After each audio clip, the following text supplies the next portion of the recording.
بسم الله الرحمن الرحيم. الحمد لله رب العالمين، وصلى الله وسلم وبارك على محمد وعلى آله وصحبه أجمعين. أقسلامنا وغاكوني إسلاما غاكوني دينا كنغني السلام عليكم ورحمة الله وبركاته. والله سبحانه وتعالى نياغنا ودا قدنغني الله سبحانه وتعالى غنا خير نيودا قدنغ الدنيا أدو الآخرة. كندن جهله ودا خوا كتابين قلنا دياندنا كتا سوني كان قلنا كنغني كتابي بيغني عمدة الأحكام وقاوت نقبي الله سبحانه وتعالى غنا دوني كني حديثك بيغني حديث التموندنا ابن دقيق ابن المقدسي أجر كينكو ككتابين غنديره كينغني مثلا حديث عبد الله ابن عباس رضي الله عنهما الله سبحانه وتعالى غنادوني إمعي يوكي حديثه أتي أخوانا عبد الله ابن زيد ابن عاصم قال لما أفاء الله على رسوله يوم حنين قسم في الناس وفي مؤلفة القلوب قسم في الناس وفي مؤلفة القلوب ولم يعطي الأنصار شيئا فكأنهم وجدوا في أنفسهم إذ لم يصبهم ما أصاب الناس فخطبهم فقال يا معشر الأنصار يا معشر الأنصار ألم أجدكم ضلالا فهداكم الله به وكنتم متفرقين فألفكم الله به وعالة فأغناكم الله به وآلة فأغناكم الله به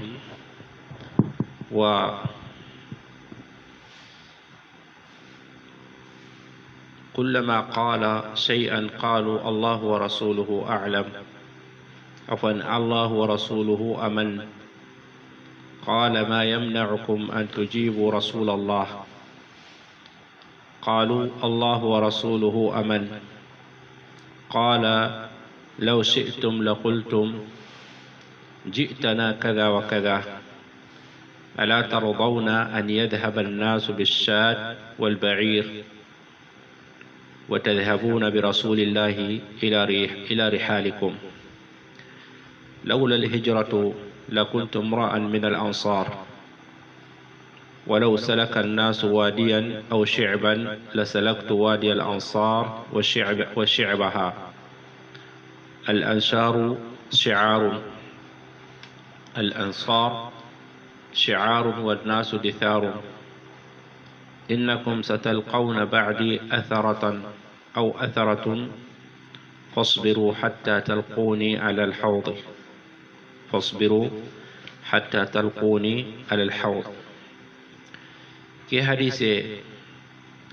أياني حديث التموندينا قوغرا كنا قلنا المغوبي أغاسفني جكان قبارين دي iyo qabari ki hadise na ko yeron kunne kitabu zakat musannifun na ko yere inma ada wardo imam muslim rahimahullahu ta'ala ada warda yere kem palle hadise ke dalilun ta ko noyi nanti jakka nyani ke inma adiga munu la qallo na bure nya khibarendi أتي أنا عبد الله بن زيد بن عاصم عبد الله بن زيد بن عاصم دانغوي وقد ما كمي قال لما أفاء الله براكب الله سبحانه وتعالى لقد نابرنكني على رسوله يرون كل فارن كما صلى الله عليه وسلم يوم حنين كرين قوتا أفاء ألسلنغني كبي أراب قدنغا كنياني فاء يفيء فيئا وهو الرجوع ساقيه أفاء إذا تورا ساقيه إذا نابرو بينوغا رغني بكا كافر نمغي كافر نكونغا مثال جهاد نكونغا إذا نابرو كبينو رغنا بكية إذا كنا بروا خلقتي فا الفي يوغات اللغة نابره بويري هاي كان ساقني كتا سلامي نوني قوتو فارس صلى الله عليه وسلم غني بكا مكة ندغا مدينة إدينا برون تقو كافر نكو مغاي صحابة نكو إغادينا برون تقو كافر نكو مغاي إبغو إدغا إدورو نياندا كتا مدينة نكونغا مدينة نكون دي بسم الله ni tongondi kebe gi makay sasa kun kafir nu kunna buru benu ka kafir nu ko makay kuren no ko ngay ngara kafir nu ko ni haga nya ko silamin na buru jaga sage kattiya on palle kafir mpinani gari na buru mutu bakke bak kangana suhaybu ar-rumi aga hijran daban kangana qassa ke hay igara kebe ko na dangani nanta dangane anki encore inte nyalli kartoy angari ni kartoy su'ulu kunyani su'ulu ngani kebe kendi kebe hoho gantama encore inte manyalli kartoy fofo tamma hay angari ni kartoy allah yaketa annandaga anyim anno tokota nyonkin dan naburunga wallahi on tadugene ken suhaybu radiyallahu anhu atida kana qawatun nanti ken gullanda danye kawato hadi ngana sere gulla e gullanta futunu tammo benu hay keni ma hayira wa tele ngon dina khabane na bane gullatai ina khasukitana kagelanda ngana bu khadi na bure keta khabi ngalla ba itiyo ada bure kega no be kembrenga ada ko ni dangani agara ko ni dangani kembrenga ida wara ida gana bure kewtu sasa kunna buru benu gawti bakka silaminum mahay kunna buru hay saga narini ya khayken kunya saga ndin kattidu ya bira kebe ingana kafir nunni ingana wuru ni na wuru ko beno to koyni wutu nati kenda fa kenya nati fay kenya ni arruju يقولون داكو كنتو يقولون تقال لأنها كانت في أصل للمؤمنين إذ الإيمان هو الأصل والكفر طارئ عليه يتلسل نغني كبنا بركو مؤمن نيا مخاي سلامينو أني مؤمن نيا مخاي بير كافر أقونا كم بغا سكتيه donc silaminu ngana qadima ngutu bakima igara laqad naburu ngutu bakima gai haga nya ko naburu ko ga sage kata silaminu ku yakadi ke masala warini o ngana kinye kitabul jihad awarini no qur'ana agati yawma hunain kuren kota hunaini dingiri ana tintenna ta'ifa kureke ga jaro ko be yawmul hunain ari surati at-tauba ngondi Allah subhanahu wa ta'ala garako nanti id a'jabatkum kathratukum falam tughni 'ankum min Allah shay'a wa daqat bikum al-ard bima rahabat ya hunaini ganya dingira beya atintenni ta'ifa ana makka ado ta'ifa naka mane wati milunu tamido segu makka milunu tamido kabu kata arafa bagen yogonuti hunaini togwani jinya ganya nyino kati hunaini awanyana mudhakkarna awanyana muannas arawanyana nanya mudhakkar arawi ananya muannas aina ati qasama fi الناس faris sallallahu alaihi wasallam da taganin danya sorondo mena hamana hadimake la nabureke be ka kite ada kenya tagandi sorondo mena ka kota wa fi muallafati qulubuhum ado soro yogono beni gati inni igi sonno munde bindini katta silama ko konni konu ya muradu ni soro ay kullu silama hunno gondi gelu qurasi ganko makka nguni kota ka islama hullam puntenya wa qila kana minhum man lam yaslim kay gonu khati soro gonu khani do mena khana ni kuma rasulama gondi fara sallallahu alaihi wasallam na kunya munda ni sunno mende mindi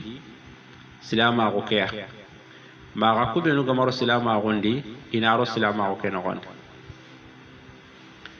وفي الحديث ما يدل أنه أعطى جماعة آمنوا قريبا قا حديث كن غندي أودي هو بيغا كوي نانتي فارس صلى الله عليه وسلم أدا نابرين كني ما لغن نابرين كلا تغندي سورو يغنو يا أكوتانا يا كل سلام غندي سورو كرومبو نيادي تينا كنا قونا حديث كي يغنو ري أدا كم بانغاني أوكن نقول مثال ناقتي وإني أعطي رجلا حديث عهد بالكفر أتألف به فارس الله سلم أتيك وكينكني كلي لقد نابركيا سريغوي أناني أكمان غرو السلام أغندي سري كرمبا نيان السلام أغن نقونا إيغا أصن من دمينيتي كين إيغا أصن من دمينيتي السلام أغوكياتي كين يو كما غندا بخاني misale na go ma go sere ngana ro silama gondi sere kurumba ngana ro silama gondi soronga iga honne kinne ga de min dini katta silama ko ke haqiqa ke to hube ogati na kabante nyan silama ko no akabante he silama ko ke no gonda khabari hoy ke na min nay kenni birake be anani soronga na nyalla danga iga sorongu tu giro dindi silama ko ke no gondi anani misali ngai kamannum peti sorobe nu gala yoro silama ko ba nani kamanullo silama ko ndi halle ka kudda bunnari iganya na buru mundi honga ina soro ka o meena di wiron ni silama ko no de kudo ina kate fi kitana yo kenni mulahaza nyaw ko to kilon to ko kendi siri ka kem palle ke sirenga na ro silama ko no de sere kurumba an kamanna addemindi ti silama ko kero en ati kuyeya anga sonno men de mendini kempeti hube akabante gade ati wa fi walam yu'ti al-ansar fara sallallahu alaihi wasallam ma kin di lansar ganko ni ko ya ma fofo kin lam yu'ti al-ansara shay'an ama fofo kin lansar ganko ngako tanga gelli la xanna bureke lansar ganko kun ko no ya al-ansar ke itiken ni jam'u nyay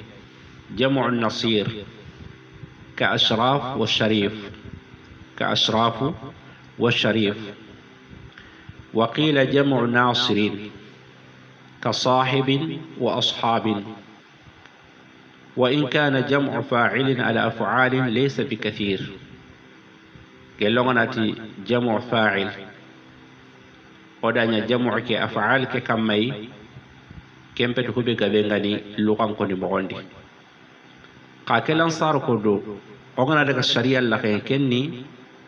silama ko makan ko to yogwani igari makan ko to tikenga kenne man kay kenga ni faren pasade aro dina ke hasande kenya ni gati hasan dano lansar de mandan muradu ngani kebe yaron kunne kenni qabila qoroku hilal aws wal khazraj boyriyani qabila no ku hilliwe no ho khoronga ni madina no honga iyan sorobe no khagani igangaba madina dun konga na nyaha sandano fare sallallahu alaihi wasallam dangani ada faren dinan dangani ado kadi yan sorobe no gara sahaba no ku be no ko hergo nangir makka nan li katti ani bismillah ni tongondi kebe gi makayno donc kesu kesam kamma igati dangani lansar alladina de manda keri alquran ke no gonde Allah subhanahu wa ta'ala ti was-sabiquna al-awwaluna min al-muhajirin wal-ansar ketori donc ken wasfun islami salama ko mo ko to nyani ke agara sahu qabilan ku hildina kammay ke ngadi al-aws wal khazraj ka qabilan ku hilio kan qabila fasamunten fasamunta on nakandi maga yegonu daga ito ko tini hilona ta khazraj onati kenya fasamunta fasangu ta gonya kenya dangani aw sikkamai iti mana khayti boyri al khazraji faren kawun haykel kunyadi yogonu daga ida ko ke mo ndambe enam فكأنهم وجدوا على أنفسهم فارنغا مهوكينا نغو إغرا هواكتي دودي مانا نغو إغا بطوا أكمل إنغي دانغاني كل سلاما غن نغوندي نانقصو كوريسو بيغا نيا إدو فارنغا نكين كوري كاماي إسرون كرا إتوري عرب دي سيقوني ما كي سيغرا ناري فارس صلى الله عليه وسلم لقد نابرك متو أنا تخاندي soro benu garo silaba ko lisasa ana soro ka son tono yoke ida hokiti du diken mana qaliti id lam yusibuhum ma asaba an-nas boyri soro ngara kebe kita gali la khanna bure ke kuma ken kita kota fa khatabahum faris sallallahu alaihi wasallam aqsala kutuban qaratiya boyri ke hindambe farenga namugo ana jarana ken jarandiani alayhi salatu wassalam da khutuban qara ni khiri ti togonu ati ito kallangun toku Allah subhanahu wa ta'ala gara magan kuto ke bekiniya silama gun nogondi sero sere ga make magan kuto kita ikun kane fare nyi maton kudi sere sube khanga na reka ke magan kuto Allah ta danginiya annadi batte nga kenga farenti ya ma'shar al ansar ati ansar dunko alam ajidukum dhullalan fahadakum Allah bih getin ke magani sankonto nyai Allah subhanahu wa ta'ala hakandatinga katim billagarini katagai kaga ali halake be khawatwa khonna ko benu ga khalo mena sankonta ko be ga khado mena kai gelli jalambatte ado alla kutu kunno nuncu kencu wa xam xayno ya layke ma xani ke mo ndambe ba Allah subhanahu wa ta'ala khuzra kandatin ke ike faare sallallahu alaihi wasallam ko Allah subhanahu wa ta'ala gara faare ke bangandi nanti innaka la tahdi ila siratil mustaqim anke ngakandandi dikatakili tele ngontem ati wa kuntum mutafarriqin قسم توني فألفكم الله به الله سبحانه وتعالى دخرجا ناخا دمين دي تيكيا قسم توني قرن نياني قومي جنّا الله سبحانه وتعالى دخرجا داخل دمين دي تيكيا تبارك وتعالى وعالة فأغناكم الله به وعالة أدني قني korinto nyai fofon ta kamagai Allah subhanahu wa ta'ala da kharaga da kanda tike afana da hak bannahu na ka karani na kanya hogumunga tike Muhammad sallallahu alaihi wasallam donc akh islami no ga hobe famu ke nokta diere nanti ko men nga anga tikiti Allah dina ngam ko be anga Allah subhanahu wa ta'ala dina ngal laga nam ko be anga walladu annabi am ko be sallallahu alaihi wasallama Allah subhanahu wa ta'ala nan kandana kem mo ndambe ay anan condo me ke demi ni katta Allah kem mo ndambe ay anan banna ko li khadi kem mo ndambe ko ko kundunu katta silama ko lienga ini sankonto nyai isank sanken to nyani isondo munta me dangani korinto nyani ka Allah subhanahu wa ta'ala adi kandati annabi alayhi salatu wassalam adi igidemiliti annabi alayhi salatu wassalam adi nya hogumunga ihontangum palle ti annabi alayhi salatu wassalam ati kullama qala shay'an qalu Allah wa rasuluhu amanna biresube ngana hoko fare ngana hoko sallallahu alaihi wasallam kudi inati Allah adi fare sallallahu alaihi wasallam iyan ne mandi kun kammai iya ne mandi kun kadnum kammai mana Allah di fare iya fasangun ta kunno kammai kenga ena qala ma yamna'ukum an tujibu rasulullah farenti dangani kembre man nakakabana kana Allah faren jabi man nakakabana kana Allah faren jabi sallallahu alaihi wasallam qalu Allah wa rasuluhu amanna ida jaabi nanti allah di faare iyan nemandi iyan fo sangundi o kam may qala law shi'tum la qultum ji'tana kada wa kada faare sallallahu alaihi wasallam ati dangana gallingi dangani khanyitini alloy kunduro kunduway angaronoy idan katawaka khadde be non alli hijranga andan kapalle mongari ni fofon ta khama oda bismillah oda keda baroda gallinga kala khanyi ken konno ala tardawna an yadhhaba an-nasu bish-shati wal-ba'ir ya la khanta dungane basoronna daga ti tammise ya ido nyogo mena daga la ganna bule tammise nguti lo men nyogo menna daga wa tadhhabuna bi rasulillahi ila rihalikum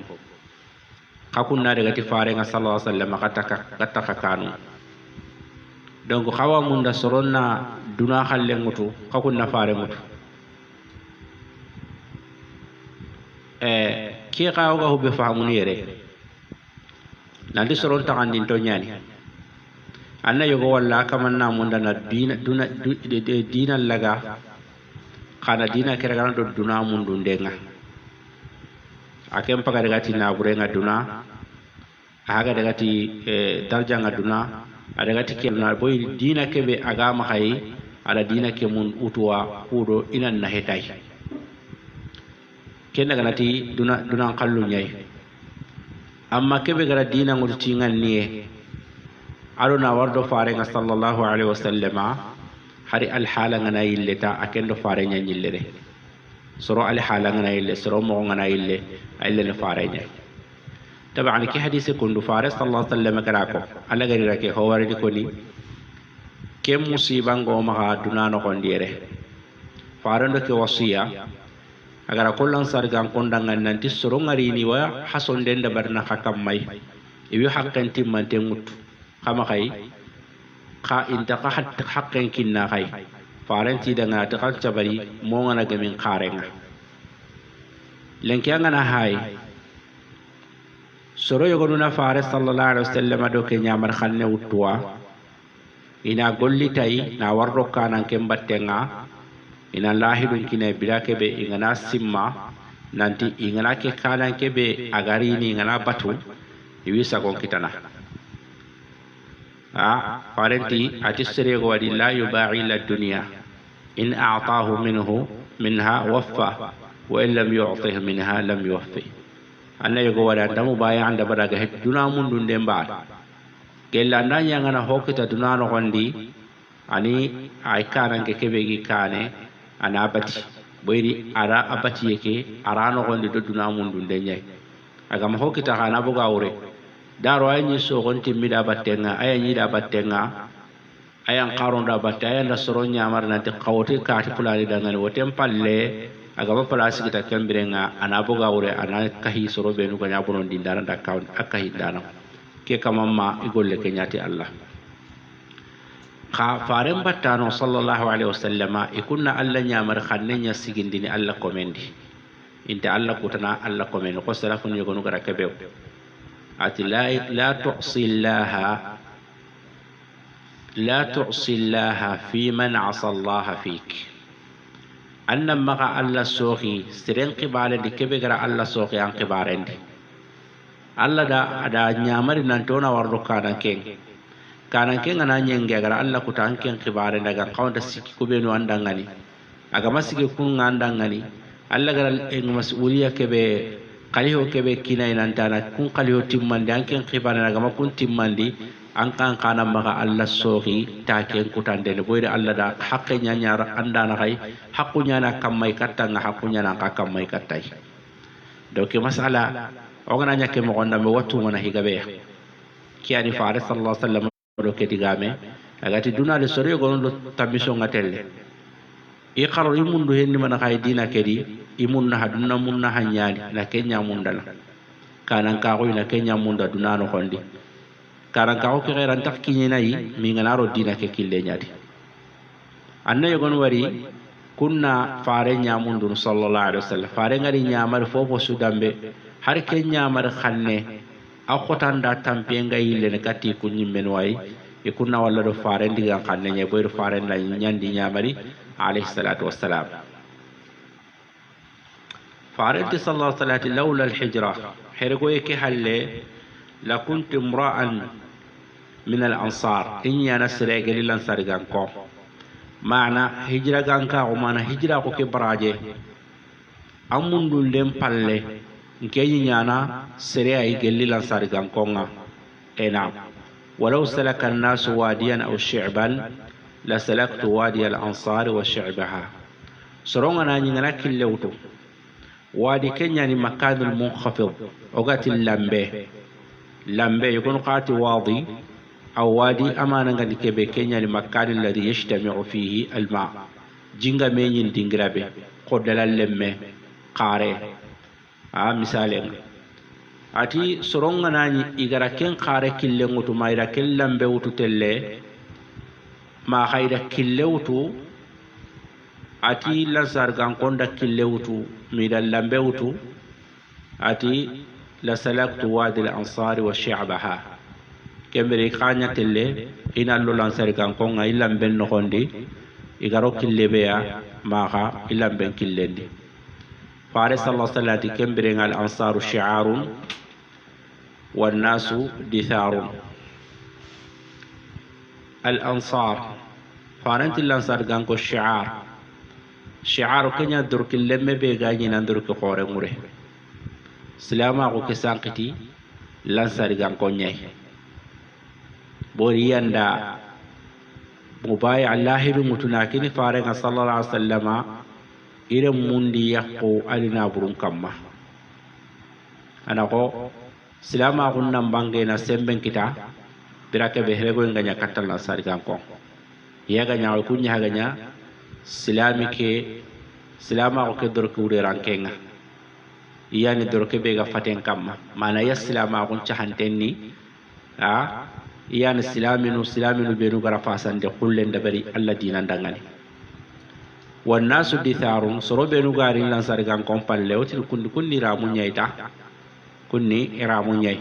إنكم ستلقون بعدي أثرة فارس صلى الله عليه وسلم تخوريني قالوا هو جمي حله كلمة نخاي ني حق متو أتم من تخام خاي انتقى حق كنا خاي فاصبروا حتى تلقوني فارس صلى الله عليه وسلم تدعنا خلنا تبري ما خدنا ناجمو على الحوض قارن كما فارس صلى الله عليه وسلم قال كوهينو بينو كل سرقانكو طبعا ابن جرير الحديث يقول بقى عند حديث جيلي يعني لا سرقانكو igani mo be katta silama o ke billa garini ado gajango benu garido mena khay kenyani ki hadise kundu dalilun ala i'ta'i al-mu'allafati qulubihim dalilu nyani nanti o wakinindi ni jakkanga soro benu garo silama ko dinan na soro kurumbo benu garo silama ko nokondi na jakkankiniya o gisondo munde min dini katta silama ko keya kabari ki hadise kundu ko gara ko nakada ngal jongaro ngam ko be innama umdatul ahkam dun kenda ki hadise rondere ada wardo imam muslimu rahimahullahu ta'ala akitabe ke mo ko nyay aga heti ke ngata ke hadise arora hetiere ya ken kawanta rono jihadu nyano gondi lakan naburen takandi mako khayron kunne ada ko jakka nyano gondi illa humma mo ngana qiyas ndabari nanti faris sallallahu alaihi wasallam gara lakan naburen kini soro kurmo be ngaro silama ko nokondi kem mo gonda be khana watel lona jakka ngutona kini soro kurmo ko be ngaro silama ko nokondi ayna boyri fiyake lakan nabure ke khumsu nyani ila kenya kidi ma aha ona aya ke be gari akul ngani allah subhanahu wa ta'ala gara jakka kini yemuku jakka nga kini yemuku benu ya allah subhanahu wa ta'ala gara kunko ala ko wal muallafat qulubuhum ada kun ka kono donc mirenga aya ke kenya hayana dalilu sahantenga nanti jakka nga kini soro benu igaro silama ko ni kurumbo ngani jakka nga kinniya anani ku gahe na'am ati فكأنهم وجدوا في أنفسهم يعني وفي الحديث دليل على إقامة الحجة عند الحاجة إليها على القصد حديث كي نقول دليل غير قدي نا حجة تجندي حاجة ميان بيتشة دخاغنا جانغني أندو جالم من كمي نا حجة تجندا كمي كينا تلي فارس صلى الله عليه وسلم بلا كبه غرا وري نانتي lansari kan ko ngai takadim ko ke magemiya ada bangani na hujjan cigindi ube sabu gani fare sallallahu alaihi wasallam gara ko qawtu fare alaihi salatu wassalam ala da nyani ke bira ke bangana hili gon takandini ana soro yogono di mu'mina ko nya tokko abu sa'idi hadise go wa bukhari no gondi fare sallallahu alaihi wasallam ga lakanna buret takandini wo takandini ada yogo tokko abu sa'id daga ti faren daga ti kebe angara to ngama ke kude mu'mini nyani faren ti ma fasilami nyani anda tago aga yugo ke bati yentu mo be ada sirago sire nyani allah battana hore nyani ana ille gille kadi ana daga katta faren alayhi salatu wassalam ana ti faren daga ni kati fulani kundu sire nyani e mu'mini nyani faren ati ma fasilami nyani tanu sikki tasi kandinga farenga duguta takandinati ati wallahi iwasire yogo kunu ikanna ingana kuma ndeke maganya sabu ya agatelle ro jahannaba yimbe no khonde kaywa yogo tokkono inta kunu idadi mu'mina ko nyato kaya khena idadi mu'mina ko nato kenya ni birenu fare alayhi salatu wassalam ku indenga ngana dabarni awasoro yogo no kunu anani kuncila ma gumma kendo ana kunde min diniya ni de min dina ken gondi awoy go ka tokko ku yen no nga adidi mu'mina ko nya tokko ku mu'mina ko ken den te nyan fala alayhi salatu wassalam wa ken dabar e nam kenyani e haju nga kiteba ana ta faran ku sada ke hadise ko na bangande sabu be gani agara la sar kan kon tokono agama la xana bure ke agama hokiniya e mu'mina ko ciabu ndangal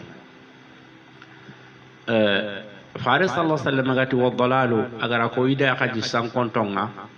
yaran kunne akorni katta sankonta ko be gani hilla kapendo kafira hunga katta silama ko be gari boy Allah subhanahu wa ta'ala da abangando da nanti Allah subhanahu wa ta'ala fareke warari ni katta kay na khiri ni katta kay akel lien kane kanya ga sankonta ko po bangante nyani 40 katta silama ko be gari ni 40 حديث اللي أجا بخاري نقندي فارس صلى الله عليه وسلم تودع إن الله نظر إلى أهل الأرض فمقت أعربهم وعجمهم إلا بقايا من أهل الكتاب ألا فاين كتني يدون كونون شوي أبوتي سوما خاي أجا هيت كتب بينو كتوغل الكتاب دونكو كتب بينو الكتاب دونكو إجاوان نصارى كدينا كماي aho sennen kam aho siren kam kaga danga kutten arabe nyani hatam binne nyani ba yani hatam kulle nyani ba Allah subhanahu wa ta'ala butun tenya suya ada faran kayri sallallahu alaihi wasallam na kencan kontago na kenya bugu kimbitam binne na kenya bugu soronya khonga na soron kanda katta mu'mina khonga na soron bugu hilla kapendi na soron bugu kafira khondi na soron kanda katta mu'mina khonga ado dina نعم حيث كنيره ولا شك أن نعمة الإيمان أعظم النعم بحيث لا يوازيها شيء من أمور الدنيا سكان تدنانتي نيما بأدرنغاني كن مؤمن أكون نيما نيه أرو نيما سوانتا كنت نيما دونانو كوكيتي مؤمن أكون نيما أنت دو نيما سوغا دونانو كنت دا كنت نيما boyri nema sobe ga dunano gondi asukutun te nyani katta haqqati nyani dunano gondi ka mu'mina ko nema kemba nan kontinani bala qiyaman ko ta yana kinyana arjanna Allah subhanahu wa ta'ala innal ladhina amanu wa 'amilus salihat kanat lahum jannat al-firdaus atiqadi ulaika sayaj'al lahum ar-rahman wudda do kida ko nati neman ta da kallamun te gadi nan danga mu'mina ko nema sulta dunano ko danga da khancene me kiyani Allah subhanahu wa ta'ala dina ke timmandi ati al yawma akmaltu lakum dinakum wa atmamtu alaykum ni'mati idi neman laga na timmande nema sube gam maka duna no gonda sun ho konton te nyani silama ko kera timmandi nan dangal donc maka do nema su kenjeme kem palle parenda warlo hadisi ke no nga nema hillandi nga kenga nga soroku demindi na soroku demindi nya bane boyr soron jonno mo ngana demi ngana nya bane ya kembire nga gollu nañi do mena hay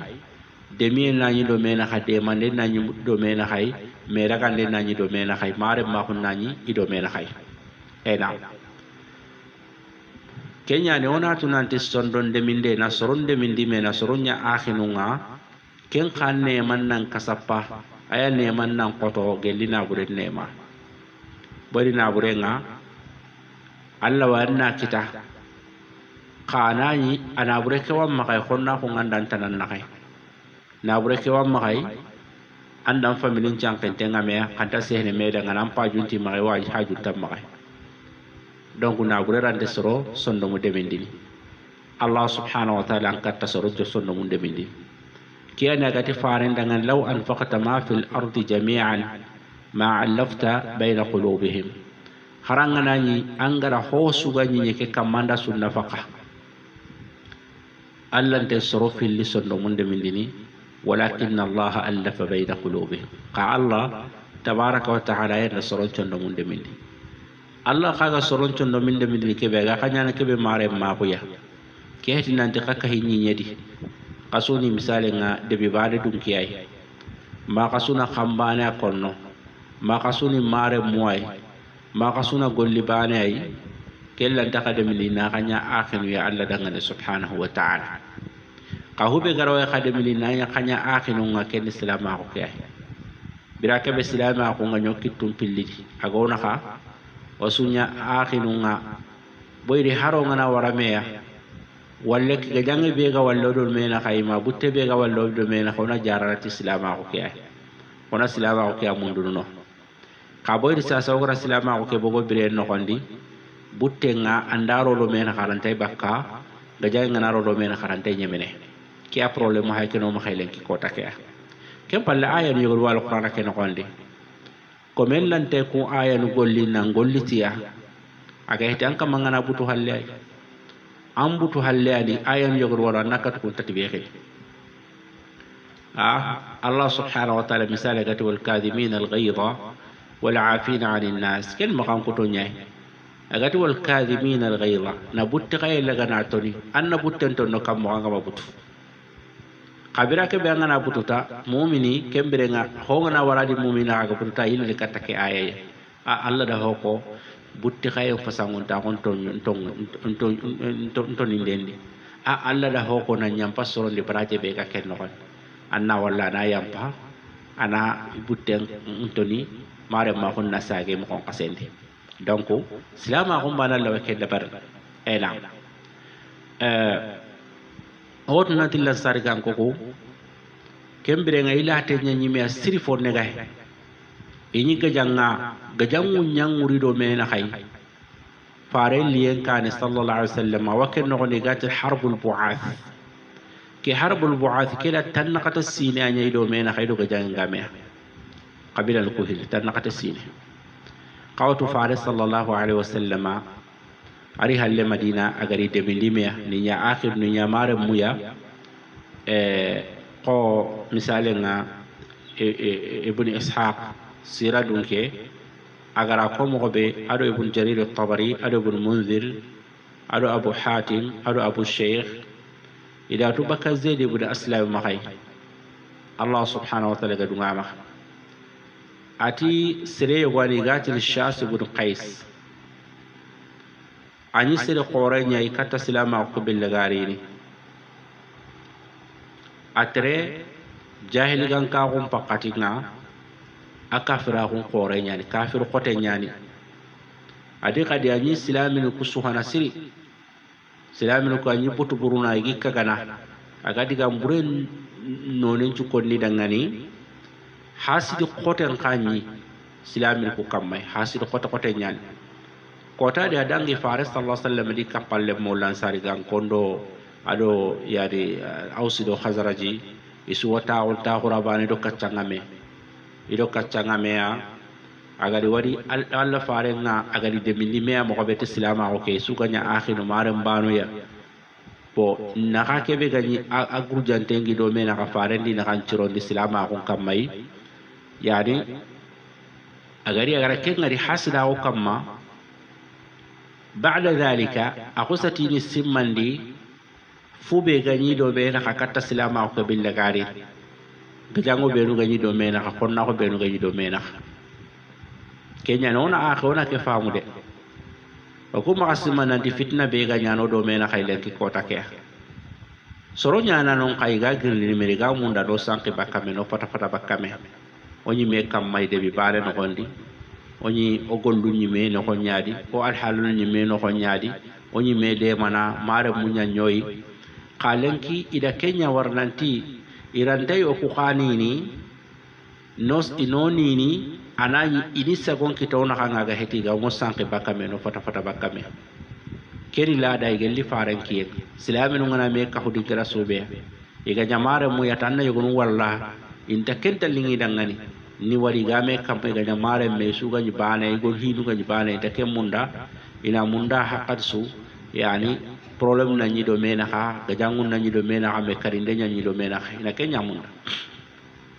ken ni go da man khada bari ada ijtama'a mala bani qila bi hadhihi albilad ati wallahi kam mogoni lansar ganko al khazraj do muhaji khazraj do aus fi suga menyini ke dingray kondo ati wallahi ma lana ma'ahum wa mathilihim bima biha min qarar ati kungana to ko ke mo nambe o kun ta place kitana yere mene ya ina ke kono be ina ke da ban ka kum benu gani bane ya yogola hirini kana kai arante to ngona kana kaga maka sanqiya on ka wonta ke tuna kenya problem ha ke no ma kailen ki kota ke o ka hono kuga sanqin mo be soro yogo no Allah hirini nallo ka irantai kite kinene nallo ona kanga nan to ngono kanga ga heti no hallu koy bokkam ni ngano halle koy bagame ke tanki ga sikino ko be anke ndangana ken na sikino anta sire nyana ndangani anke ngani sikinke dangana ko be na sikino nga anta sire nyana ndangana kembere nga no sanqi bakame ano dina nga ana anyango maka problem nga ano kane boydo fitna nga nani dingiranga kube agara kube no jondi fitna ken takam pene ken ka kube no gari no kumbane lemu be no gari no kumbane ka honno kondi ka honya na kam moy donc ke kitebe ga ka hoken ko len ki kota ke mare ma ko be ka hoken ko len ki kota ke de mande be ga ka hoken ko len ki kota ke bo fitna nga nari ka hoken ko ndi kembere nga oga sanki me oga ni mede mana hinu be no ken takanyana sasa kumbane kube no gari ni o kube no ga khorno fitna ke no gondi o kunya na kam mo kungere gere ntenyan tokki bire ke no gondi intakatu ga tele dingra suya fitna nariya arawnya na sabu ya na kusi bagandi dina ke men gondi inanya kafir nga da sabu do fitna ke sabu nga arawnya na kadi ini ibe salle ma ko kini sorobe no ga kafira ko ido kunya na hinya lemma ko ndabe do kunya tele lo kunya mbakka rawanya ni kadi ke fitna rawanya ni sabu ya igani falle ko yimeya ina ko sa daga na dina tanawtu nari tina rondi ka hokke no gonda ga islama ko dina nga anani kembere nga iga islama ko jangatay do ke sura wa nyana kanen donc kenya nono kelon to ko fitna ko benu ga nyana magati ke ta nyanke njondi bane maka kempa ya haya fitna ke aga kan pene no ko be alle mu benu gari est ce que rawai dina ndabar ni ke fitna no ko no anke ngarandi na nyam ko be ba alle mu benu gari ni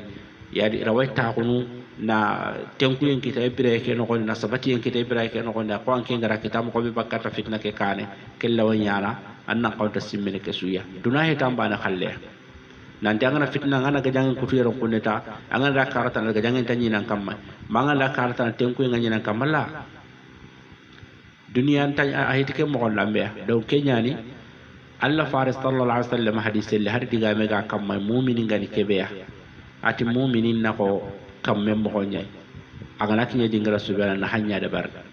bal farenda mu'min ma kan ko ton ko nan tana ko tamare nyai tamare ni re me nya wala katta soronga anta tamari gingu wala ga xenne ma tamari deru nya ke soronga ni sellana ko ta anta kengal anta sele toron ani na hambana yankani mu'min ni kenyai kala sima len ko ta ke on kawanta hammin ta gonwa hada mare me anga kisini mo ko be alle mu nga kisini mo ko be dunado ke jarabiya ado l'akhara iganyana arjara dun ko anga kharango dir mo ko be anga sumpon ko ini mo ko be mare ma khanga ko ini mo ko be anga nyana fosiru nga iganya tige yemu nga mo ko be lenciru ku be no Allah subhanahu wa ta'ala gati annabi nyummu nga alla nyaga na kullu mundambuya ado mu'minu siru ado soro siru nga nan kaunta hammini kenyam pasu anga killun kutuna le mun kada agslamino kenyu ko da mana khada barati ku ngana demio iganya bane o kun taka sabatala kitani do mena kai serenan taka ta ko mere kembre ada yahudiya lemme wanya mari ati kenyan daga kattiya ita qurake ade simmandi gajang ko benu ganyangi ido mena ka katta silama ko billa garin donc sugu benu ganya konno kun gajang no gondi ana kuncugo ka ko ni dangani anani nan butu yawmul bu'ath nadi awsi akota nga kada kedo ke hakka kada khazraji nogon khazraji akota kada ke hakka do ke hakka kari awsu nogon khaya khay ngay ela ay adaga yani adanyinga avafru mana sere qabila be gad nindi awsi anyiga nindi khazraji kam makenga jangen nogon iga ken nogon rasoro ko sadiga ya lemne ke ga agisi mandil ku ngata فتكلم القوم عند ذلك وتنازعوا وتفاخروا سروكو ديغا ام كمبرين تنازعوا اذا ميكوتا جانغل ليدو مينا خاي كمبرين ايدو جوبي وسنوتي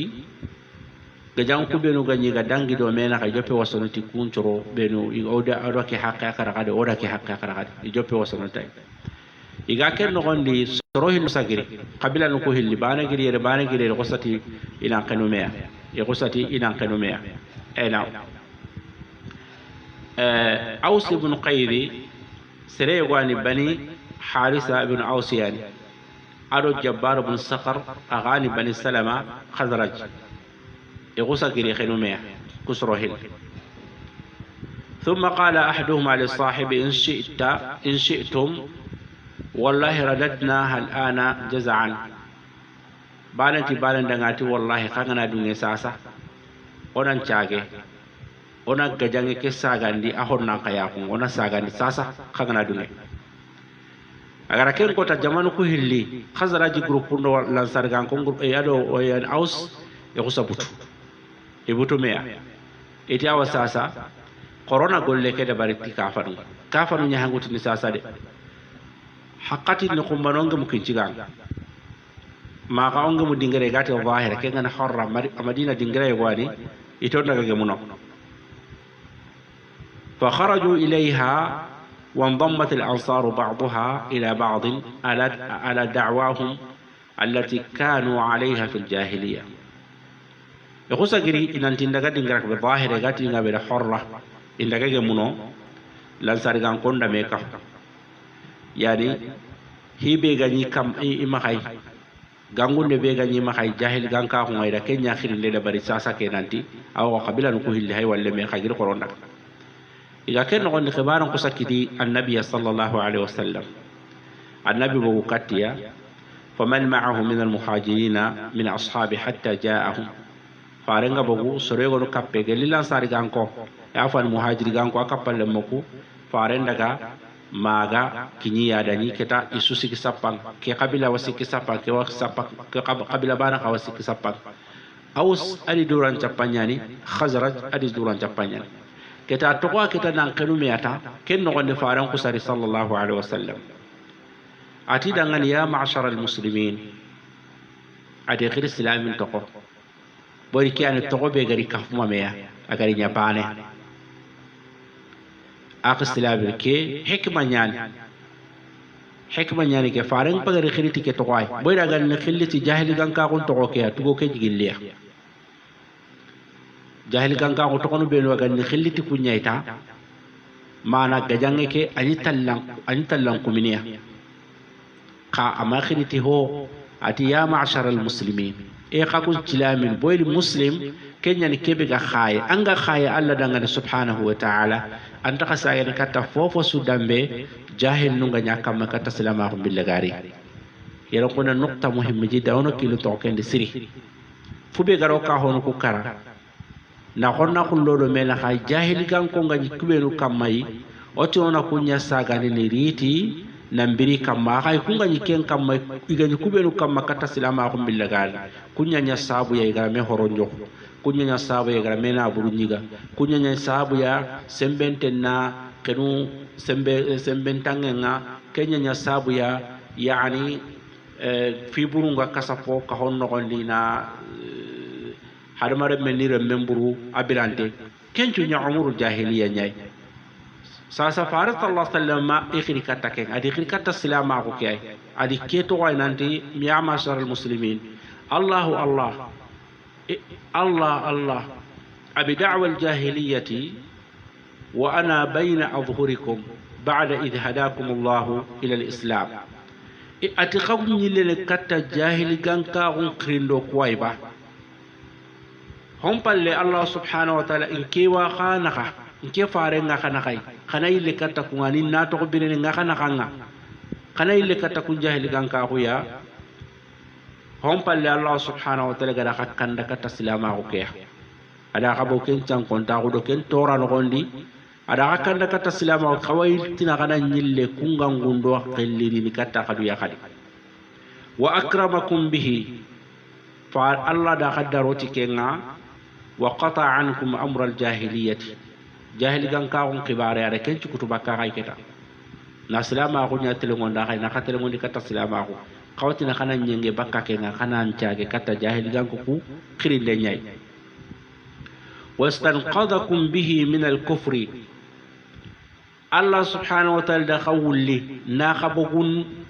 tike salama ko gelli kafira ko be kaga nyano gondi wa allafa bainakuma da khaduna kana kan demindi na khademindi meya ترجعون إلى ما كنتم عليه كفارا قاتنا خنان تاغي خغاني كيبه كم كافرا خونا خغاني همينو كم كافرا خو كيدو خونا قاتنا خنان تاغي كتا كو نياي خالي كي نياي فارنغرا كيكو صلى الله عليه وسلم فعرف القوم أنها نزعة من الشيطان فارس صلى الله عليه وسلم غرا كيكو تا kembirenga lansarigan kondo ado khazrajin ko ngay sudat nanti janka ke kundube oga no gondi ke fitna kundu ke shaytane hagara ay hagari rondi ke no gondi shaytane here nya haykuya a here buru kembirenga ida kafarul laga idi fitta idi kittu kini me ay ga wonu yari idi ikittu kini me ya igame sumbuni ga wonu ثم انصرفوا مع رسول الله صلى الله عليه وسلم سامعين مطيعين كم برين يساجي كتا النبي عليه الصلاة والسلام النبي ساجي نلو مدينة يعني سامعين إيجا النبي ترينكنا إيجا النبي بطا الله سبحانه وتعالى كين يمبرا يمبك بك يهوديا أدو كافر بريغا راكمو سلامنو غروبو في الدومين خاي الله دا يمبك رغا هذا أكري kiyani Allah subhanahu wa ta'ala kusada aya nyankandi aga sorongongono agoka gongono ku ka benu o gari ni falle boyri on tatini ki aya yankay kunya khibare harangana yankay kunya khibare nga aya ki agollen ta tokkoy kumbane kamay ano kudi suwa kamay Allah subhanahu wa ta'ala to dangani ke shasi ibn qais khibare ngati qul ya ahla alkitab lima takfuruna bi ayati Allah wallahu shahidun ala ma taf'alun kitabi dun ko ngaw man khani khaga kafira gonti alla ayanunga alla sedante nyen khaga kebe de barni de na silamin na kan chankini bo bakka mena khonna ko ngari do mena khay alla sedante nga kenga anke be ga kenda baranga soron chankini bakka me angi ibo gon bakka manat nanti Allah subhanahu wa ta'ala asedante nyen ken ay ke daga suratu ali imran maga kenyala gatin wallahu wama Allahu bighafilin amma ta'malun Allah hiti mungana kaga fi burku benu nyana silamin chankin denga silamin konna kunga Allah mamungu kunga na kasu magara hondi magara katwa kembre Allah subhanahu wa ta'ala kusada aya nyankandi sorofil li kam ko benu hilli la sargan ko hanake la sargan ko ku hilli awsido khazraj ko benu hilli gara gajangan joppa iga kenumeya Allah da aya nyankandi hilli kamma ado sorobe ruga kapia gelli soroku allati kun qadangani يا أيها الذين آمنوا إن تطيعوا فريقا من الذين أوتوا الكتاب يردوكم بعد إيمانكم كافرين قاكم بينوغا تونغولتي الله مؤمنون قل خنا وردو جروب يا قل كتاب دونكو خدا وردو جروب يا كتاب دونكو كوديتا إلى خسا غاندينيا دي خمو منا كوم بالي كافراكو دونك فتنه لغارين باي كياي فتنه لغاري اhay kedi kay donc ono kel to ken ko be nu ga fitna lono do mena kay igo sanke ni bakka me oga walla diya anna yogon wara kamanna ta ko diga de betana di jamana tanadi kun la da ke ana ko sa diga muti ke nga ana ko sa tina kenya terendo ko soni kala da ko kamai ina kenya terendo ko soni ko kamai anna mo kembrenga ana munda ona wardiya ongana wardi kunga yemu be nu ga kafira ko ti allah kitabi dun ko ongana wardiya ta yeron kunne ino sagal lini katta kafira ko nya omina ko palle ino bakka silama ko nya boy di digamenti maka digambe angati nanti ke digambe be angara mo wande man ay awanki nya ni allah awandi nan ciro dilla ina dunan ke babu nya ko nakada ngani kaga la to bakka dina ngamo ko be kaga dina ngalla mo ko be kenya ko be nu ga de kano igari jikunu ngutu igari mo ko ngutu idiga mo gonde tere mo gondi lada kunya hay ke dina nga jango ma ko jamaanu ko no gondi yede kunya hay ke diga mun kharam mo nun kamay kunya hay ke diga mun islaminun kamay kunya anti islamu ke lan tori sinu nyani kunya tibabu no fasono islaminun nga iyani aga ketiyo be anga tina yam pos islamini ketiyo be anda ga bire khaga da khawu ke sunya har ko ta baane kenti ba mata anda nga dugun na allah khibaran kono minnan kharamunde allah minna ke kono anna yogon mu inati yahudiya do nyam pos islamini yo yahudiya non pos islam boy ando yahudiya be ga ke mo amme ani ando tibabu ngana ge mo bare no gonde dolo minirang amma gando arabe yo ge boy yo na ke nanta arabu kuna dolo nya min europe ya anke daga bare no gonde daga yar nguta ando arabe yo ge mo no khasu daga yar nguta katam bi lagati na kem manya kem pe islamiya gara golle ko be da bara maslama ko nda anke be khaga daga bare ke no gonde daga miside nya daga salli anon ba man daga soro nya ke khasu daga hibane at-tuyuru ala ashkaliha taqa yelungu be no gan qawa kunya nyankana kangana le arabi sirenga kebe gan mu'mininga silaminga anga telle alla mundu no ko be anna khanyin nonye anga telle alla mundu no ko be anna khanyin nonye kenya ni ke kaba kunwa wallahi anna yogo mu gana ke diga me ko nante arabu no manya anga na tende mana anna mo espanya arabu ko yana dolo min aya arabu ko yan jeni